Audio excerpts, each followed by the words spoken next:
Hello, everyone. It's so nice to be back with you today. I'm Janice, for those of you who haven't met me yet, and for those of you who I've gotten to share space with for a while. Hello again. Thanks for being here.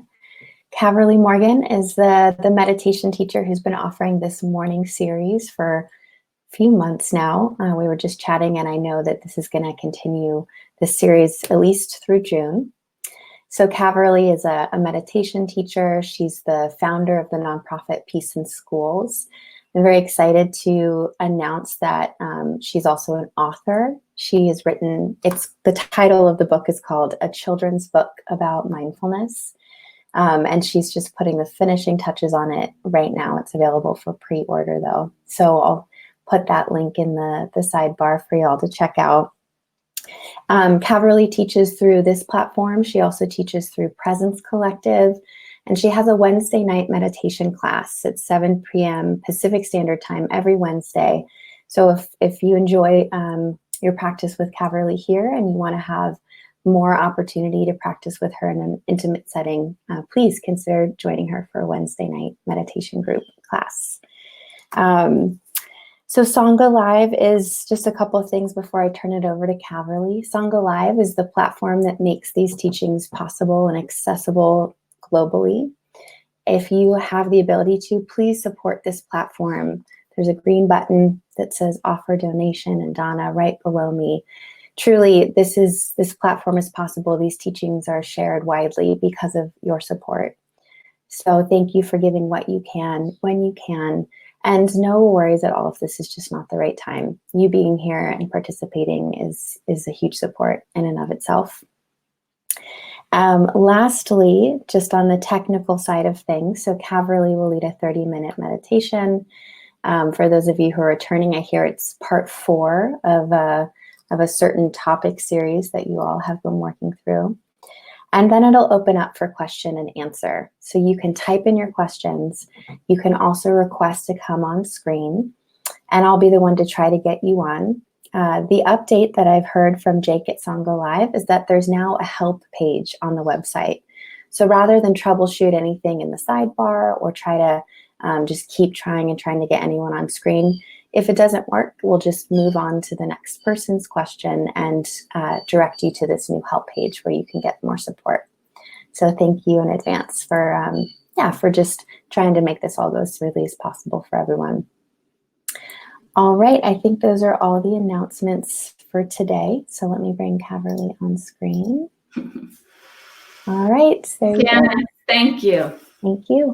Yeah, thank you so much.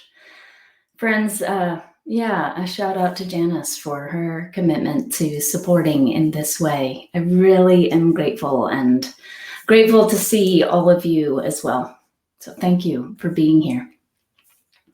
It's just lovely to see you saying hello from the side there. And I want to welcome those of you. I see there's at least one new person joining us today. Welcome.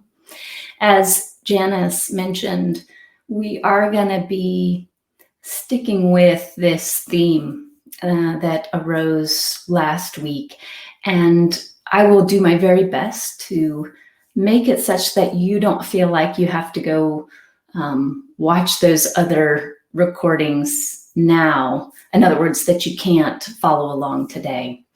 If at any point in time, if you're new, you feel that you're getting a little lost and you need just a touch more review of what we've been doing, please just say that on the sidebar. Thanks, John and Nancy, for yay, Janice. Yeah, it's just a real gift to have Janice's service. And as you all know, Janice is part of Peace in Schools and Presence Collective. So offering a lot to the world in her own right as a teacher. So I'll do my best to catch you up, and it could be that you've been here for those other sessions and you'd like more clarification. I do try to, as much as possible, track that sidebar when I'm sharing. So just make sure to say hello and I'm lost if you are. With that, I'll do a touch of a review we were going to make this. Oh, good morning, Latifa from Batesville. Hi. Latifa is also a teacher through Presence Collective and teaching soon again, I believe, through Presence Collective. So do keep your eye on that. If you're not part of the Caverly Morgan mailing list yet, the Caverly Morgan Presence Collective mailing list, please join. We'd love to have your participation as this collective unfolds. Where we actually, just yesterday, I had a conversation with someone who's going to be newly joining the collective, and it's exciting. We're going to be putting up a new website, hopefully within the next week or two. So friends, we've been exploring this theme of it's not what, it's how. We've been focusing on process, and we've been giving attention to seeing beyond the content. So many of us, I like that Yevelyn from I believe Paris has been speaking a little bit about this image of unhooking and acknowledging how easy it is to get hooked in. And one of the things that allows for the unhooking is to see the difference, to have clarity around process versus content. So yes, thank you for the request to go slow. Today, again, is about review, as well as Joyce, who, another shout out. Thank you, Joyce, for all your volunteer work around titling these sessions. Joyce mentioned yesterday, it might be helpful to give more examples. So today is review and examples. Again, if you're new, attending to how the conditioned mind is habituated to focus on the content, the what. So the what might be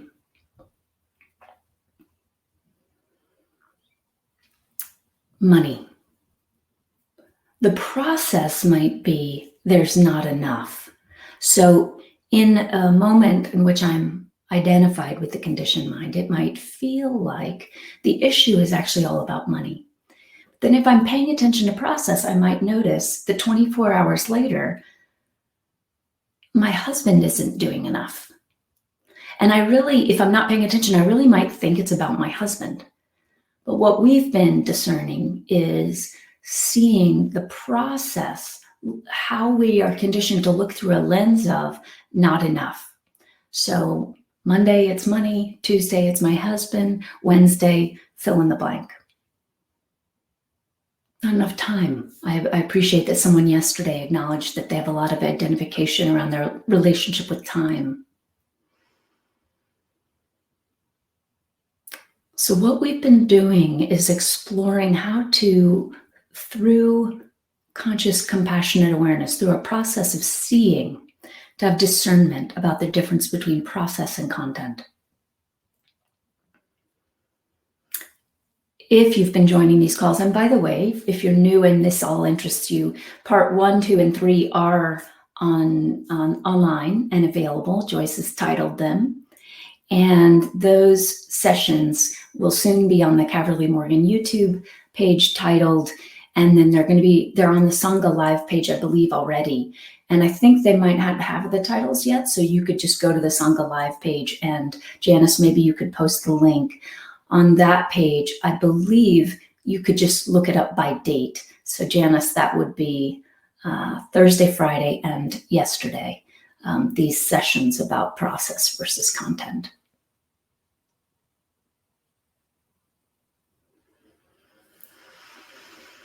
One thing we've been doing, if you're new today, is we've been focusing on contemplative technology that I've been referring to as process mapping. So process mapping allows us to see the structure of process. So it allows us to say not just, okay, I'm identified with a conditioned process right now. We've already seen, okay, it's not really about the content. Now I can see there's a process that I'm identified with. The process mapping allows us to lay out what are the steps involved. because it's as many people have noticed, there's a loop quality to our processes. Thank you, Joyce. Joyce offered our titles to Sangha Live, and it looks like they have been titling them there. And Janice just posted the link to that. So if you'd like to know more about, so how do you process map? That is in one of the recordings. And I see there's already a question in the below box. So I'm just, oh, okay, Clinton, you're just saying hello. Hello. Hello from Bristol. Lovely. So the steps that I offered yesterday, this is what Joyce and I thought we'd review today, are simple, and that's why I like them. It's easy to remember, and we actually offer these steps in our teen curriculum. You all have heard a little bit about Peace in Schools, and so this is one of the contemplative technologies we offer to young people as well. And those steps, again, for review, are to see it. So that looks like just see that you're suffering. How often have we been going along through our lives and not even noticed, there's this sense of dis-ease. It's just been kind of running us. And we're so focused on the content that we're not even naming, we're not seeing that we're identified with the conditioned mind. So first, just seeing that identification is happening, identification with a conditioned process. Then the next step is naming. So in that step, we've paused to say, oh, I know this process. This is the process I do. Spencer, you asked me to list some processes, and the processes I recall that were listed yesterday by you all were a process of aversion, a process of scarcity, not enough, process of there's something wrong, process of, Christine mentioned, self-doubt, a process of criticism, criticizing out, criticizing in, criticizing out, criticizing in. So many people have been, one of the things that sparked all of this was folks speaking up about their relationship to the inner critic during this particular time. Folks seeing that the inner critic has had some fuel as many of you have been in isolation. So us unpacking, that prompted this unpacking of process. How is the inner critic staying in the driver's seat? There's process to that. And we can therefore see process. Step 1, seeing. Step 2, naming. Step 3, we've been focusing on releasing or letting go. And as I said yesterday, that's not do your best to not allow that to turn into, now there's something I have to do. I have to let go of this thing. And next thing you know, you're engaged in a process, a conditioned process of pushing it away, whatever it is. I'm trying to get rid of it, believing that if only this process didn't exist, then I would experience peace. That's not the letting go we're referring to. We're referring to, I gave the example of a clenched fist, being able to relax. It takes more effort to keep that fist clenched than it does to allow the fingers to open. So we're allowing the letting go. That's why I like the word releasing. Releasing, letting go. As we release what's available to us, remembering. Or I believe in our teen curriculum, we might refer to it as return. Janice, you can chime in and let me know. Janice is the holder of our curriculum. She's got her eye on every cross T, every period. In truth, you could use whatever word is most resonant for you. For me, it's the heart of it is that we're returning, or we're remembering what's inherent, what's fundamental, what has always been there.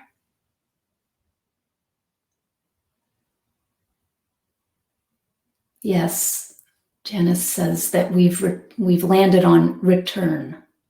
So we're returning to presence. We're returning to being.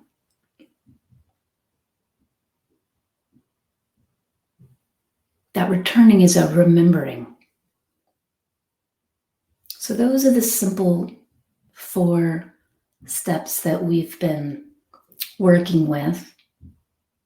Before I go into this meditation today, which again, today is about any questions that have come up for you, as well as, just review and seep. I was going to say simmer in the tool of process mapping, and actually more than process mapping, because that entails, as you know, the writing down, the self-talk, the 4 steps.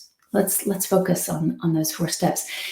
I'd like to see first, before we dive into the meditation, are there any clarifying questions, or if you're new, is there anything that you'd like to ask? And you could do that in the sidebar right now. After the meditation, I'd love to bring someone on screen for a chat. But for now, just write in the sidebar if there's anything that you'd like to clarify or name about what you've noticed.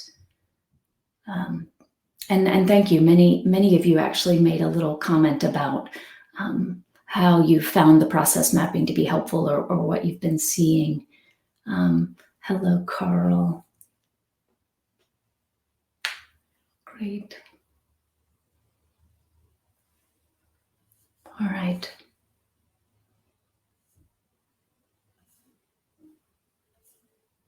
Not seeing any new comments, so I'm going to trust, not that you're all asleep, but that we're ready to have a direct experience of this. Nothing dangling. Okay, hang on. I spoke too soon. Just about multiple processes feeding off each other. Yes, you could. Yes, this is good, Martin. You can see that there's a whole conditioned process about not enough. And then there's also a process of judgment. And yes, they have a relationship with each other beyond simply that they both create suffering. Oh, thank you, Sandy, for reminding me about your question. We didn't get to it yesterday, as you saw. How much control do we actually have over choice of process? I wouldn't call it control. Here's what we have, Sandy. We have choice about whether we remain identified with conditioned process. So that's the aim of those 4 steps. The aim of the 4 steps is to offer us a way to disidentify. And Jan, and so Sandy, just to close, so we have choice about that. When we see that we're identified with the conditioned mind, we have choice about whether that's where we continue to give the attention. And we're going to have more of an experience of that in today's meditation.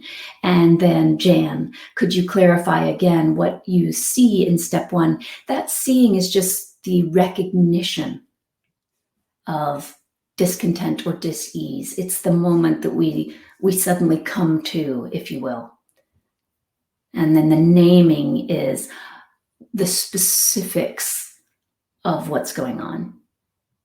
So the seeing is, I see that I'm experiencing dis-ease, or that I'm rushing, or that I just snapped at my husband, and I can see that I'm not centered.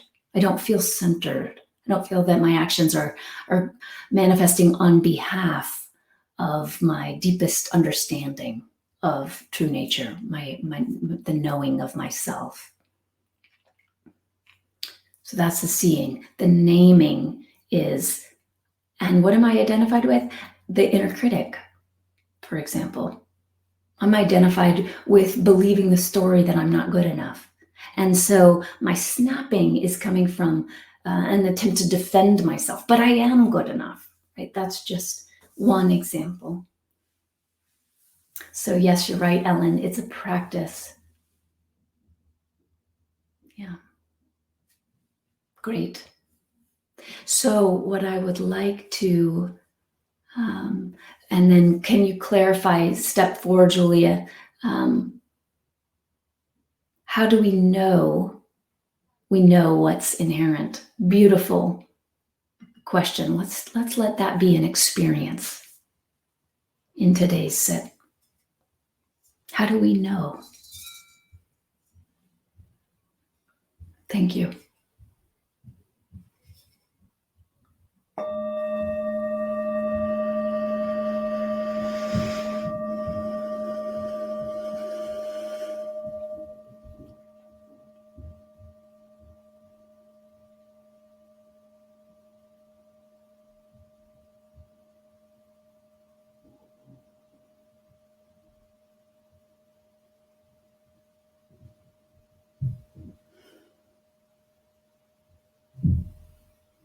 Allow yourself to settle in.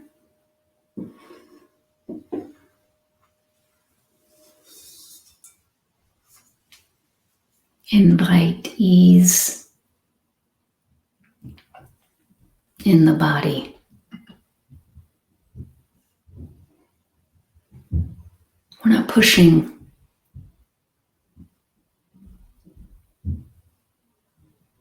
Here, as a collective, as a Sangha, we're together inviting. We're inviting ease and openness.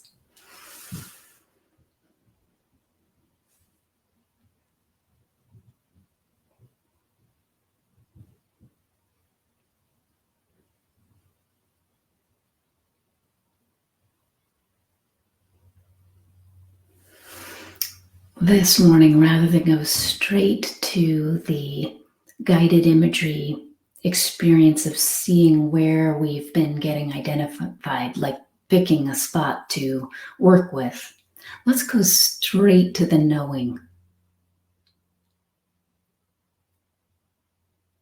of what's inherent.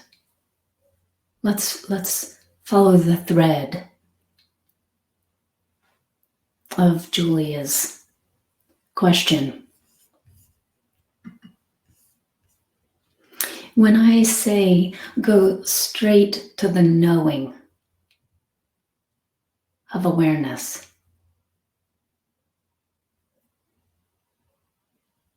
pay close attention and notice what happens for you.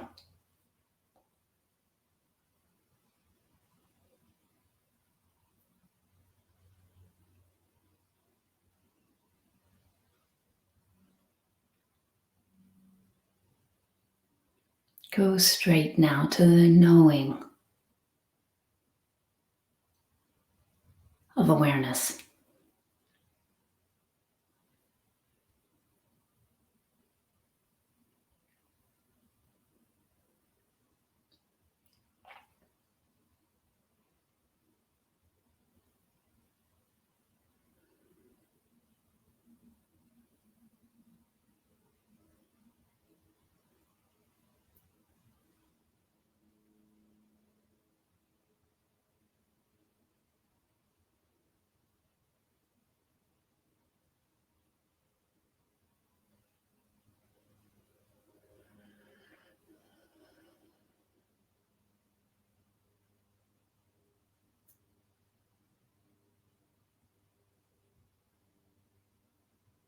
How do you know anything? Can you know anything without awareness?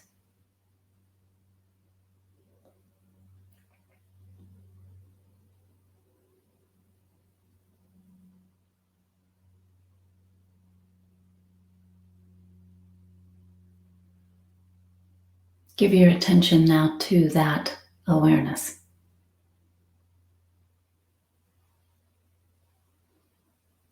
So rather than attending to various pieces of content, or even attending to a conditioned process right now, give the attention to awareness itself.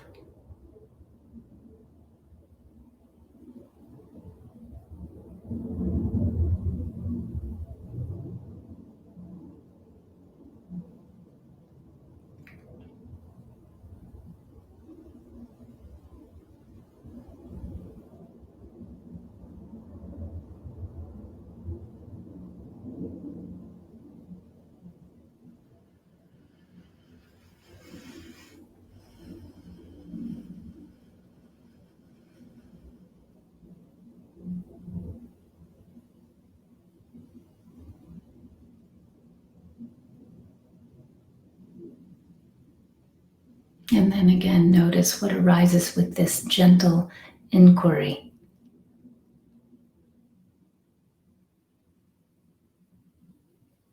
How do you know anything? What is that knowing? What allows for knowing? The knowing of the sensation in the body, the knowing of the thoughts, the knowing of experience. What allows for that?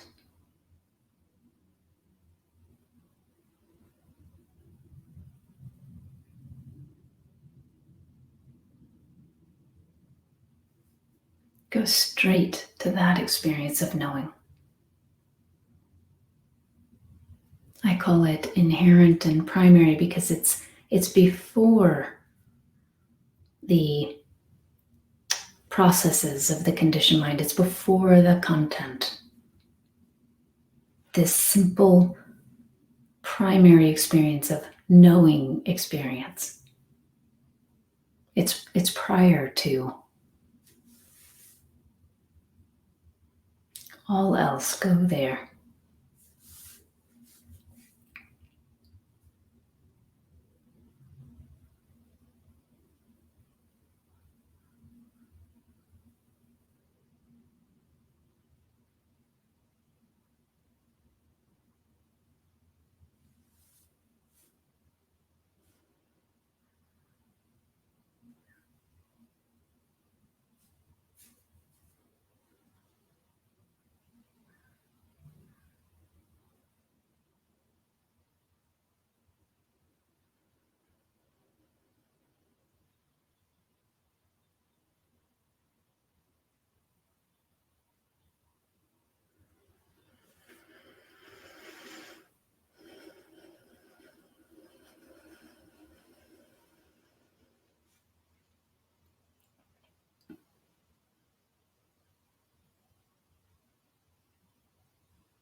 Is there anything you know without awareness?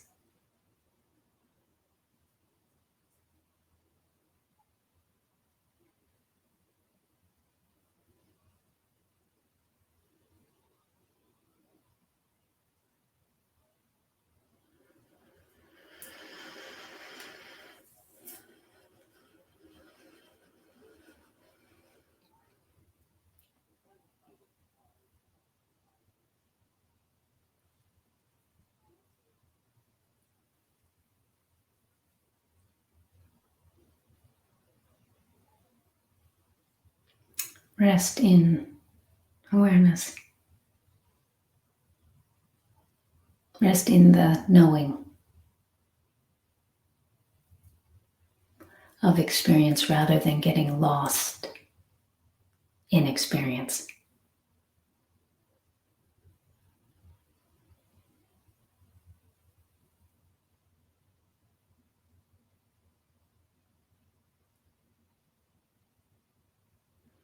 Rest in the knowing of experience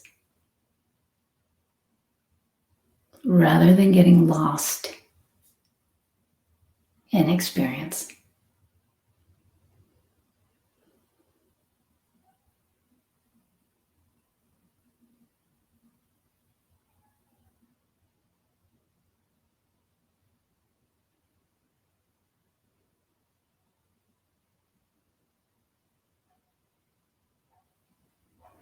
And now from this resting, notice, is the mind busy? Notice that I didn't start this meditation with any concern about it if it is. We're not trying to clear the mind or get rid of conditioned processes.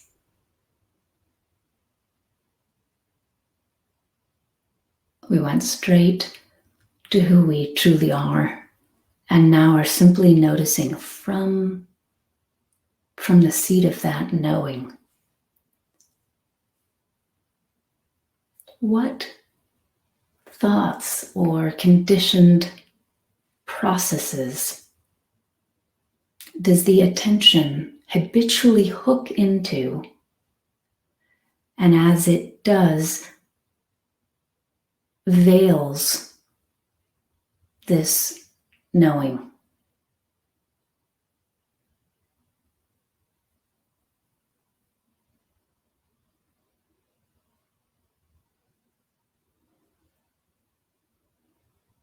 Appears to cover this knowing.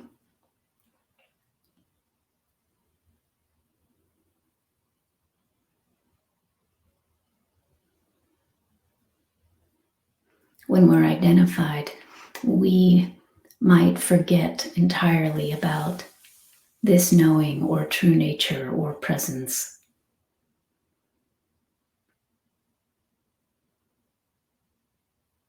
That's not bad or wrong. The fallout, however, of that is suffering. The byproduct is dis-ease, discontent,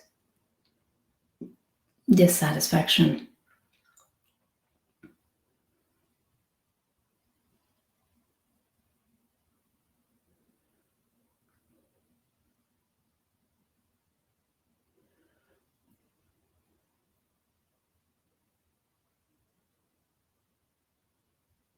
So that's what we're doing in this fourth step. We're remembering, we're returning. Returning to presence, returning to the knowing of our experience rather than the being lost in experience. Returning to who we truly are.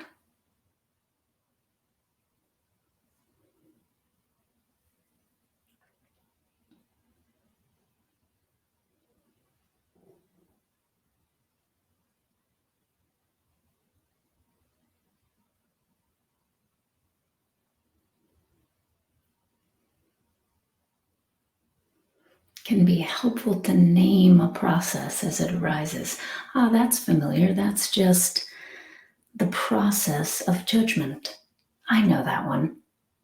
It's like recognizing and being so intimate with a song that the moment you hear a few notes together, you know what song that is. Your attention doesn't need to go to, wait, but that's what a lovely melody. I think I'll head over there. You can allow the melody to simply be the melody.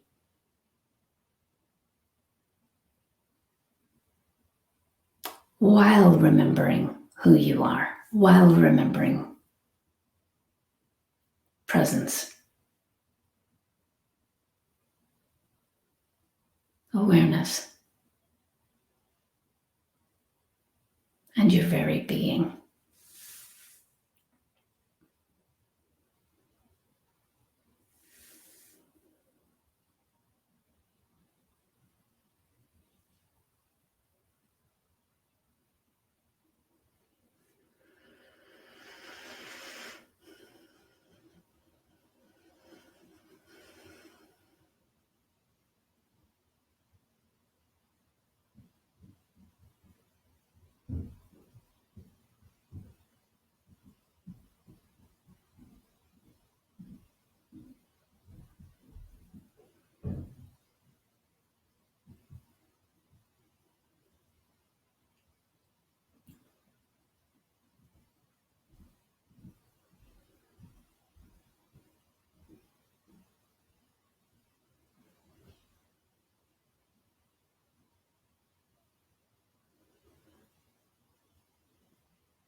We don't have to create anything. We don't have to make anything up. We're remembering what is. We're returning to what is.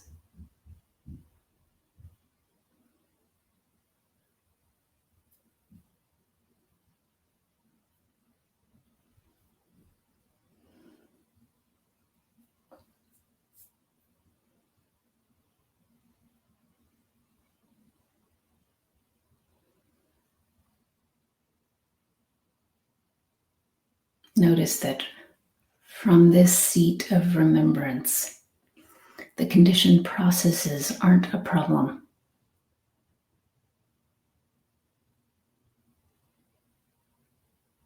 They simply are. It's the identification with them that creates suffering, not that they exist.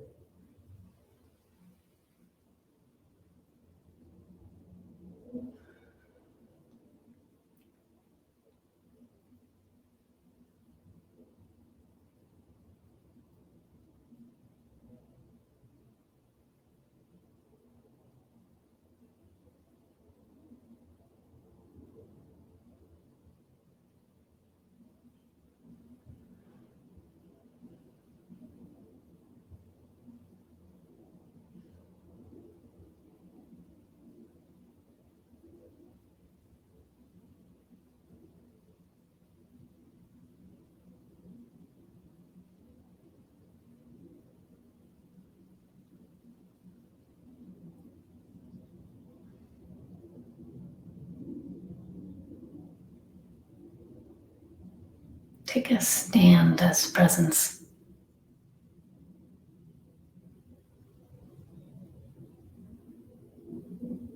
Become familiar and comfortable with that being your true name.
Thank you, friends, for your presence.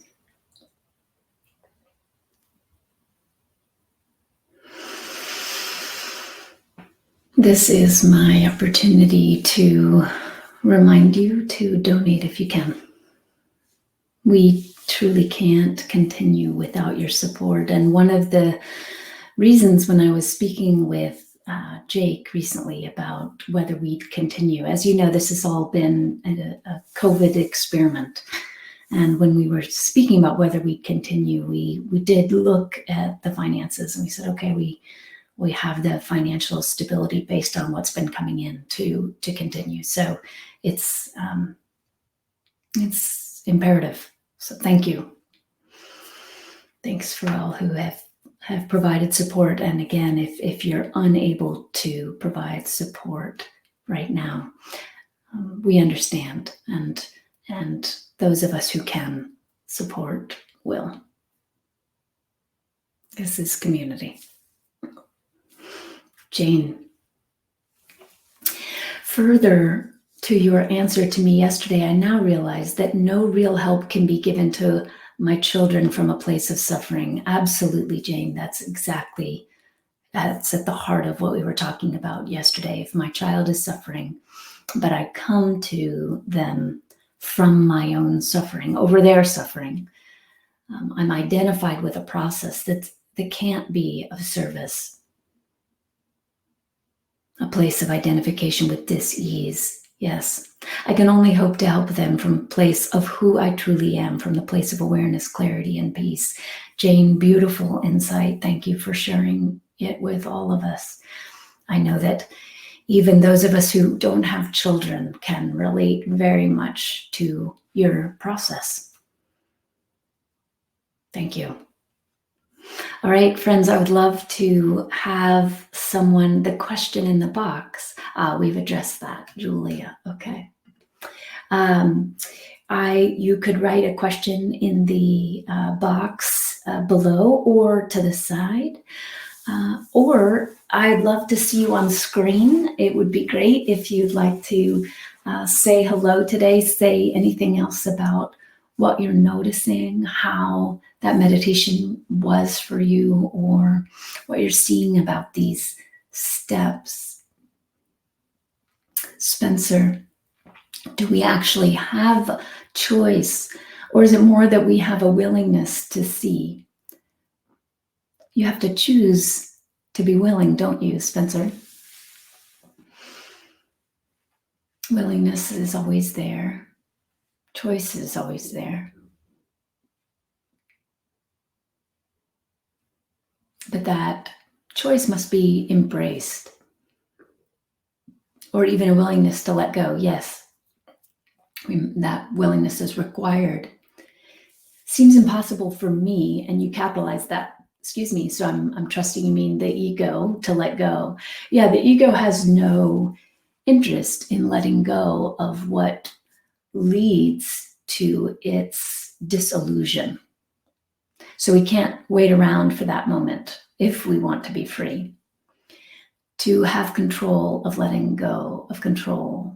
Yeah, we're not, this isn't about control, as I think you're pointing to, Spencer.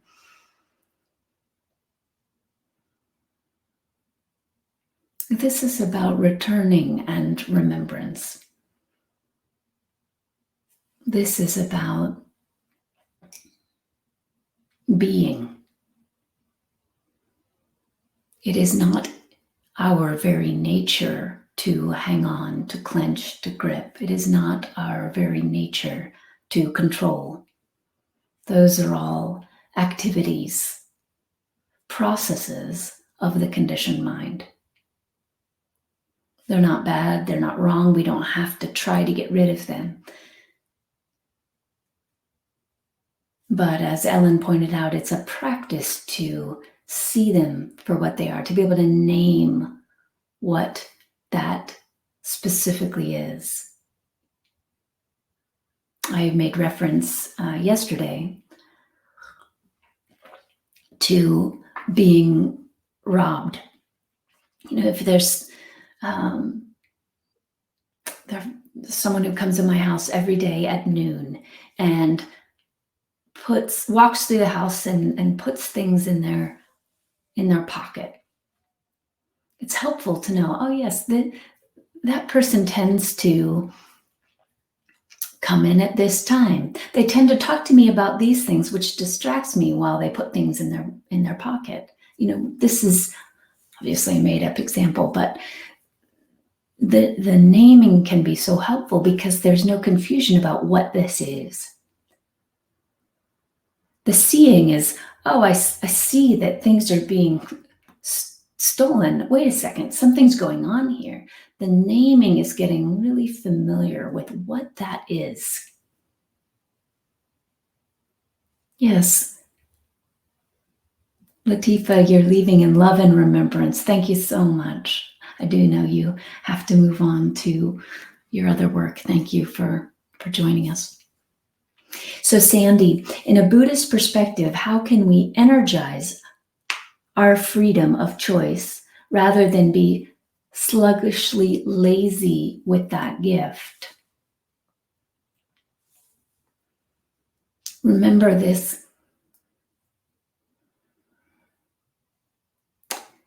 What we're speaking about today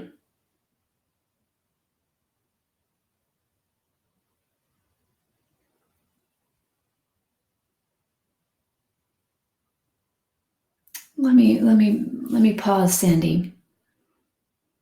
I'm reflecting for a moment on some of the other things that you've written in, and I'm really wanting to meet you, not meet you like greet you like, hello, I'm Caverly, but meet you where you are.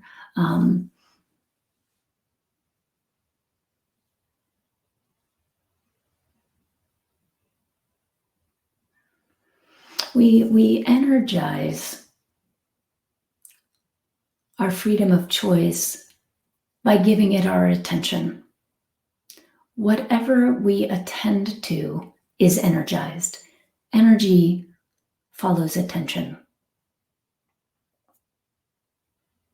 So if we're feeding a process of, but I don't want to, or whatever you call lazy, I'm too tired to disidentify from the conditioned mind. That's all story. Because think of the clenched fist. It doesn't actually take energy or it doesn't take the amount of energy that the conditioned mind would assert to simply remember who we are, to remember that we are not that which clings. We are not that which has aversion. We are not that which is lazy or sluggish or stuck. Oh, lovely. So hopefully, Sandy, that addressed your question, and I hope it was helpful. It's about attention. Martin, you're willing to come on screen. I'd love that. Lovely. Thank you. So Janice, let's see if Martin can join us on screen today for these last few moments. And while you bring Martin on, I will read Kiki's question. I think seeing it and naming it decreases the power the conditioned mind has over us and makes it easier to disidentify with it. Bingo. Kiki, that is very well said. That is true. It's still a bit challenging to release it and return to presence. I find myself sometimes trying to reason with the voice of my inner critic. Good, helpful just to see. That's where, as Evelyn said, that's where like one of your big hooks is. Oh, but this is really true. I can't just let go of this. This is real. Now, because it's real, the moment we treat something as real is the moment we're arguing with it or defending against it. So very important insight, Kiki. Thank you. And that's why I love the word practice as much as I do. It's an effortless practice, but it's a practice. And Deborah, as you said, it's not always easy to put a name to the dis-ease. It can be hard to see what exactly is this. Again, practice allows us to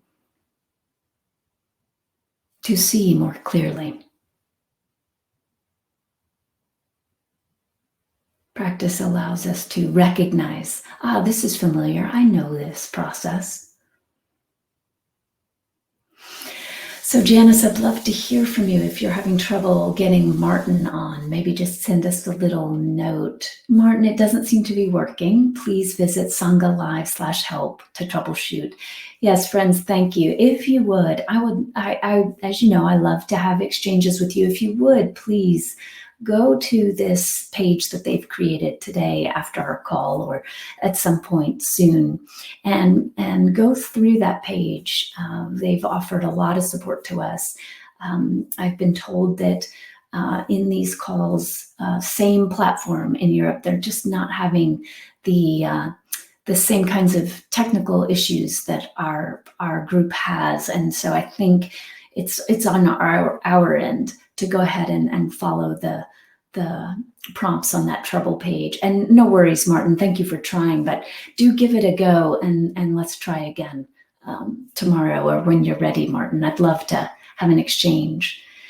And friends, I do see that we're just about at our time, actually a moment over. So I'll just end with Spencer's statement. I'm seeing that it only seems that I'm coming back to presence because it's so obvious that I've never left. Yes, it appears that we're returning, but in truth, we never really leave. And that's why remembrance might be a better word for you than even return. So when I look for it, it's always there. So true. Spencer, thank you. Friends, I look forward to seeing you tomorrow. Thank you for being here.